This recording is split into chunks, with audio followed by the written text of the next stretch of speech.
Olá pessoal, trago então a opinião do livro de ensaios do George Steiner, O Silêncio dos Livros. Também tem um texto do Michel Crépeau e trago também a opinião do Jamila, o outro livro do Aitmatov, que eu já vos mostrei no último Livros Novos e também no vídeo anterior, Livros da Relógio d'Água. Vamos a isto então. Muito bem, vamos começar com este do George Steiner, O Silêncio dos Livros, que tem também aqui um outro texto extra do Michel Crépeau, Esse Vício Ainda Impune, e começando pelo George Steiner, que é este escritor aqui. Sei que a fotografia não é a maior,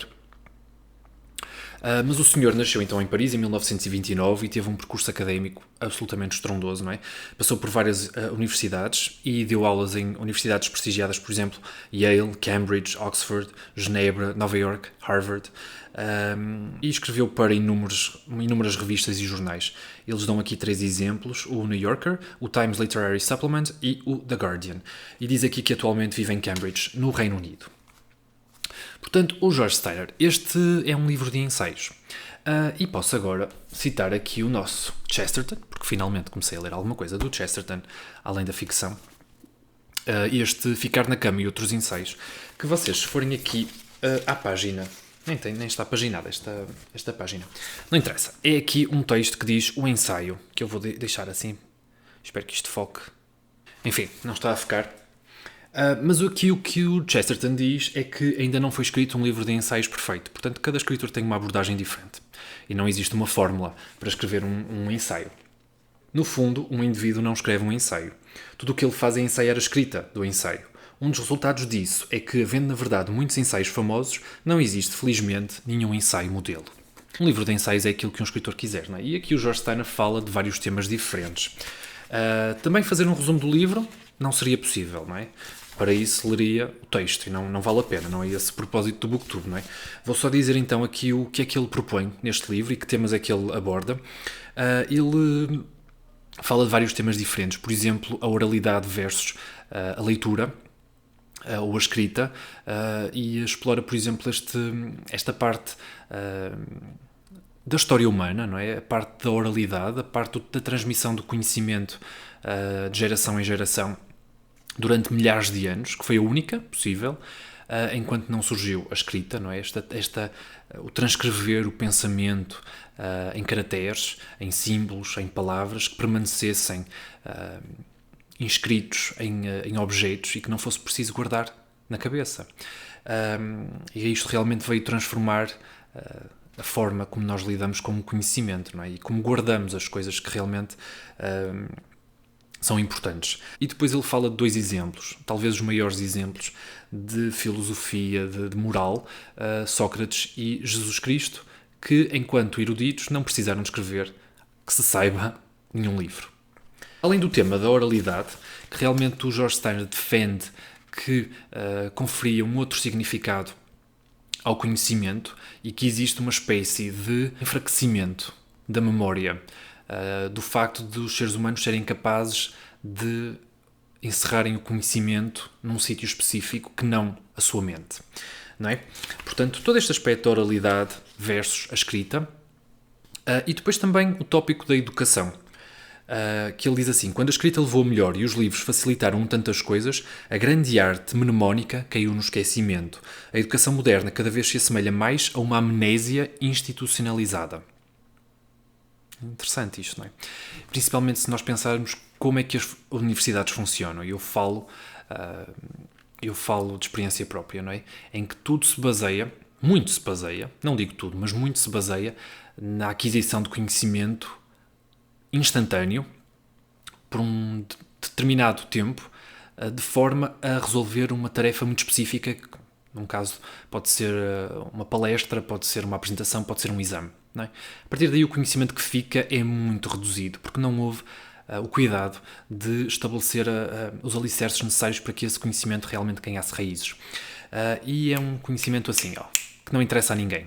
Nada de muito novo e que toda a gente conhece e que é um facto, não é? Depois fala de vários exemplos históricos de como é que surgiu o livro, de como é que a invenção do Gutenberg realmente revolucionou por completo a nossa relação com os livros. Antigamente um livro era um objeto quase que sagrado.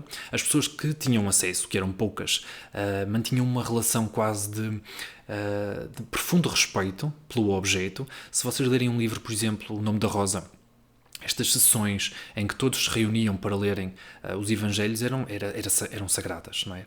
Era uma forma de oração. Este convívio com estes livros era uma forma de oração. E o profundo respeito que esta gente, estes poucos indivíduos que tinham realmente acesso aos livros, tinham pelos objetos, é fantástico. E depois, claro, com a possibilidade de haver não é, distribuição de livros por toda a gente, por todas as classes sociais, houve de facto uma banalização da relação do público com o livro. Ele cita também aqui o Tolstói, que considerava que a grande cultura, e em geral e em particular a grande literatura, exerciam uma influência deletéria afetando a espontaneidade, o fundamento moral dos homens e das mulheres. Promoviam noções de elitismo e de obediência à autoridade temporal, favoreciam um sistema educativo enganador e o vício da frivolidade. Depois também aquele aspecto todo do será que vale a pena continuar a escrever? Não nos estaremos só a repetir. E depois também ele aqui cita o Ezra Pound, que diz que realmente um escritor limita-se a reescrever o que já foi escrito, e que é esse o papel da grande literatura também. O advento das novas tecnologias, a internet e os mídia, como é que isso afeta a leitura. Depois também fala aqui de um tema interessante, o convívio das sociedades com a literatura, como por exemplo o nazismo, e que ele reconhece a bestialidade, o terror que foi este período na história, mas confessa que também não houve nenhum país que tivesse prezado tanta cultura como a Alemanha nesse período, pode parecer contraditório, mas é uma realidade. E ele aqui dá o exemplo de Gadamer, que diz que, relativamente ao regime nazi, para se seguir uma carreira universitária brilhante, dedicada ao estatuto e ensinos clássicos, vocês precisavam apenas de comportarem-se de maneira conveniente, respeitando as convenções. Okay? Nada impedia um erudito de realmente concretizar essa vontade de estudar, mas tinha que compactuar com este regime. E depois fala também da censura, da atual censura que ainda existe, de como os personagens muitas vezes têm uma relevância superior. A ficção sobrepõe-se à própria realidade e quase que desumaniza o próprio leitor para os problemas concretos da sociedade. Muito interessante este aspecto também. E depois também o texto do Michel Crepeau, também não me quero alongar muito, mas eu achei esta parte absolutamente maravilhosa, e vou resumir o texto do Crepeau aqui em 2 frases dele, quando ele diz assim: o que nos falta é paciência e silêncio, o que nos falta é pura e simplesmente tempo, o que também quer dizer aborrecimento. E depois ele diz assim: hoje em dia a coisa mais extraordinária seria o espetáculo de um rapazinho correndo a refugiar-se na sombra de uma cabana munido do livro que está a ler. Ao rapazinho dos nossos dias nem sequer lhe passa pela cabeça entrar no quarto para devanear, abrir um romance numa página qualquer e deixar-se hipnotizar pelo mistério dos caracteres. Estão à espera dele em toda a parte. A tribo chama por ele sem parar. Na lição de judo, ou de viola, no clube de teatro e até na biblioteca. A experiência da solidão, do olhar fixado na janela por cima dos telhados, a experiência dessa tão estranha e doce tristeza que se esconde no fundo de cada livro, como uma luz feita de sombras. Essa experiência fundamental, que é, afinal, a iniciação ao mundo e à finitude. Essa experiência é quase impossível. Proibida, até. E em tal caso, vejo-me obrigado a falar de ódio. E depois ele dá um exemplo muito curioso, não é? Mas que consegue passar a mensagem, que é: se, dadas estas circunstâncias, o filho opta pelo quarto, isso tem a ver com doença ou com o egoísmo escandaloso. O Zidane está ali a dar tudo por tudo pela França. E há quem prefira as 1001 noites? Venha o castigo, a punição, psiquiatra, medicina, angústia. A solidão não é muito bem vista nos dias de hoje, e o isolamento. Tudo nos puxa para o convívio com os outros, desde as redes sociais.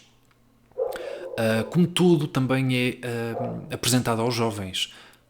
Tudo tem que ser feito em conjunto e não se valoriza a introspecção, nem o desenvolvimento pessoal, penso eu.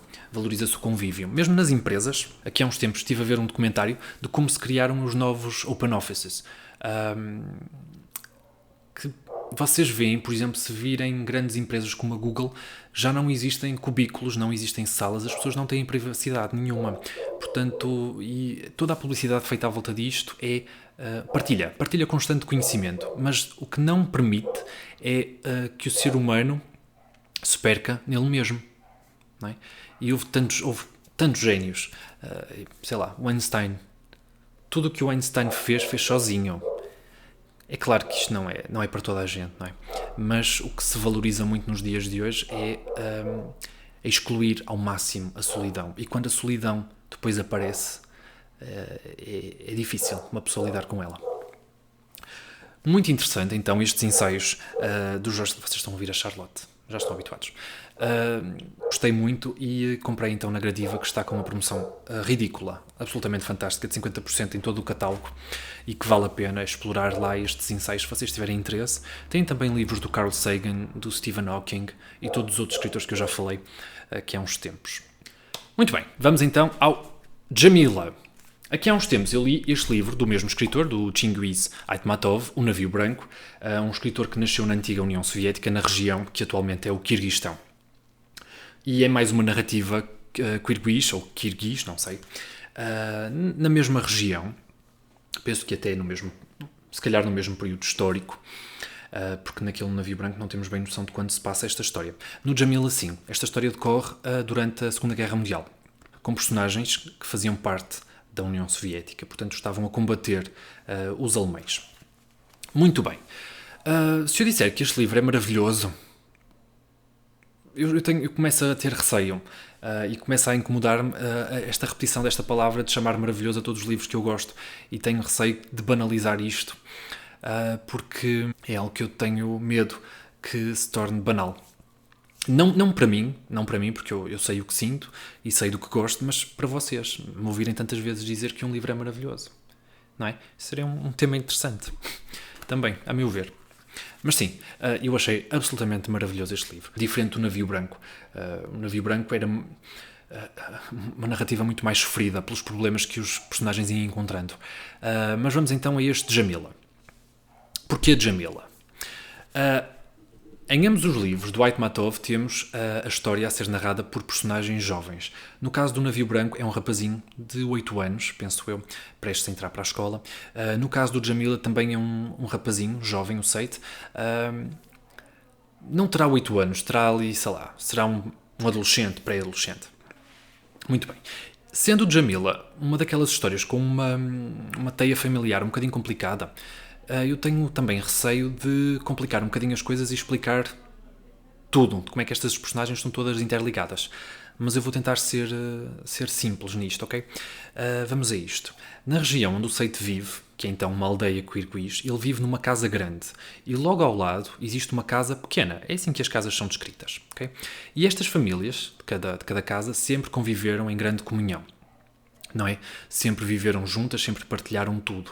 Quando a mulher da casa pequena ficou viúva, o pai do Seit, que vivia na casa grande, com a família dele, decidiu casar-se com essa mulher também. Portanto, o Seit tem duas mães. Tem a mãe velha, que vive com ele na casa, a sua mãe biológica, e tem também a mãe nova, que vive na casa pequena. Acontece, como estas famílias tornam-se uma, não é? Vivem em plena comunhão de tudo, não é?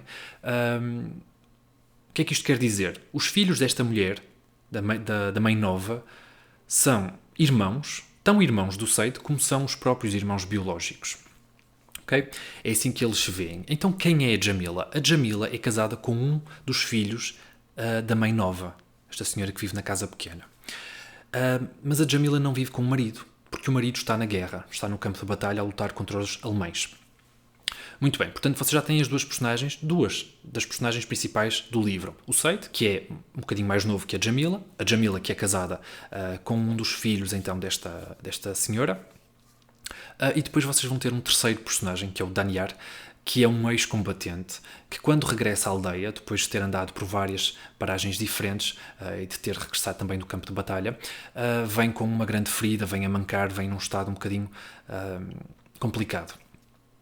Muito bem, portanto são estes os três personagens a reter. O Seit, a Jamila, que é cunhada, para todos os efeitos do Seit, embora não seja casada com o irmão biológico, e o Danyar. Preciso dizer que o Seit e a Jamila tinham uma ligação muito forte, já. E a Jamila era uma rapariga, vejam só, é um livro que rompe com um preconceito também, porque isto são famílias muçulmanas. Preciso ver também que isto se passa não é, há largas décadas também, dos tempos de hoje. Mas é incrível, a Jamila era uma rapariga incrivelmente bem disposta, muito frontal e que também, se fosse preciso zangar-se com alguém, também se zangava. Uma rapariga que convivia muito bem com os rapazes, que se deixava beijar pelos rapazes, na brincadeira, claro. Saía, por exemplo, da água e o vestido colava-se às curvas do corpo. Portanto, nesse aspecto, completamente diferente da ideia que se calhar vocês têm dos muçulmanos, e eu adorei. Uma rapariga então muito bem disposta, muito sarcástica, muito brincalhona, e que por vezes também não se importava nada de gozar os outros. Okay? Fiquem com esta ideia. O Seid vê que tem como missão proteger a Jamila destes candidatos todos, porque ela está casada, não é? Ela é casada com o irmão dele e ele sente que a tem que a proteger, não é? Destes rapazitos que se estão a fazer a ela, porque ela é uma rapariga mesmo muito bonita. Então, onde é que entra o Danyar nesta história? Os soldados da frente precisam de alimento, não é? Então, cabe a estas pessoas da aldeia, têm como tarefa levar os cereais que produzem a uma determinada estação, fica a uma determinada distância, em sacos, em fardos, não é?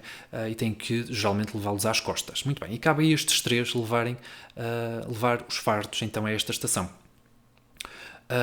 O Seid, porque é ainda muito jovem para ir para o campo de batalha, ao Danyar, porque pronto, também já não está em condições para combater, e a Jamila, porque eles estão necessitados de pessoal e também tiveram que ir buscar às mulheres, não é? Tiveram que pedir ajuda às mulheres, e vai a Jamila fazer o papel então necessário.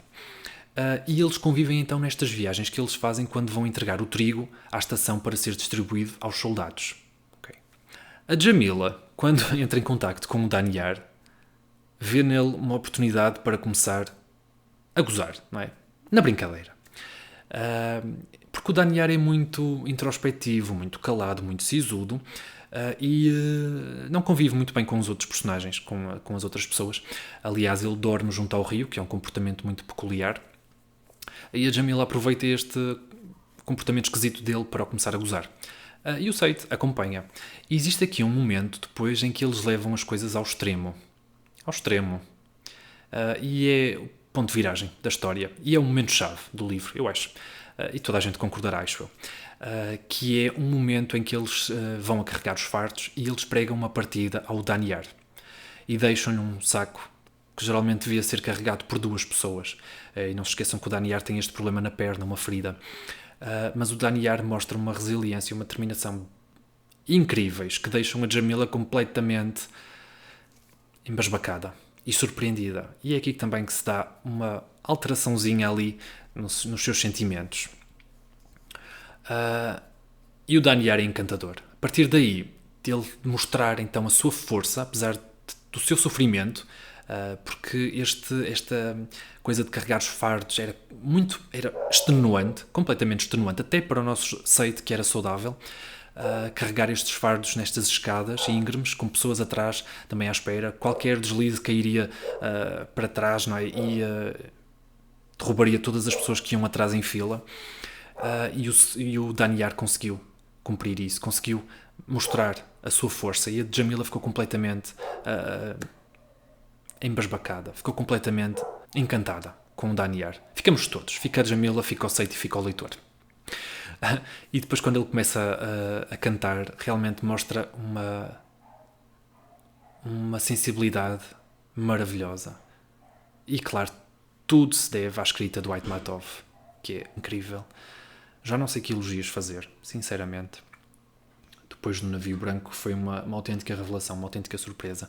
Este Jamila vem comprovar a qualidade na escrita do Aitmatov, que é soberbo. Já não tenho adjetivos para descrever. E então é a partir deste momento que a relação dos três se vai alterar. O que é que o leitor percebe? Percebe que da parte do Danyar também existe este encantamento pela Jamila, como todos os rapazes sentem por ela. E percebemos também que o Seid se sente deslumbrado por esta jovem, pela cunhada, que tanto estima. Mas não só. O Seid então vê que estes dois começam a desenvolver uma relação e que a Jamila está apaixonada pelo Danyar e que o Danyar está apaixonado pela Jamila. E apesar dos seus sentimentos pela Jamila, também o Seid está apaixonado pelo Danyar. Também o Seid está apaixonado pela relação que estes dois têm juntos. E apesar, então, de ele proteger a Jamila a todo o custo dos outros concorrentes todos, não é? Porque ela é uma mulher casada, não se esqueçam, ele vai querer proteger esta relação a todo o custo. Meu Deus, e é incrível, é incrível. É um livro completamente isento de ironia, de sarcasmo. Não, é um livro que apela às emoções. Não é tão sofrido como o Navio Branco, realmente é uma autêntica tortura ali para o final, eu achei. Que nos rasga o coração. Este é um livro que nos aquece o coração. A Jamila, para o fim, vai tomar uma grande decisão que vai influenciar também o Said, que também vai sentir a necessidade de tomar uma grande decisão na sua vida e que vai surpreender muita gente. Mas não revelo, porque é um livro muito curtinho. Espero não ter sido confuso ali com os laços familiares, mas pronto.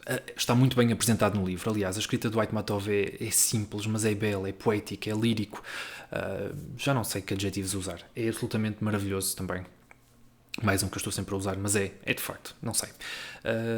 Obrigado, Carme. A Carme sabe. É um dos livros da Carme. E eu deixo depois aqui também o perfil dela do Goodreads. Sigam, por favor. Eu acho que ela não se importa nada, de certeza. Sigam a Carme. Agora é um dos nossos livros.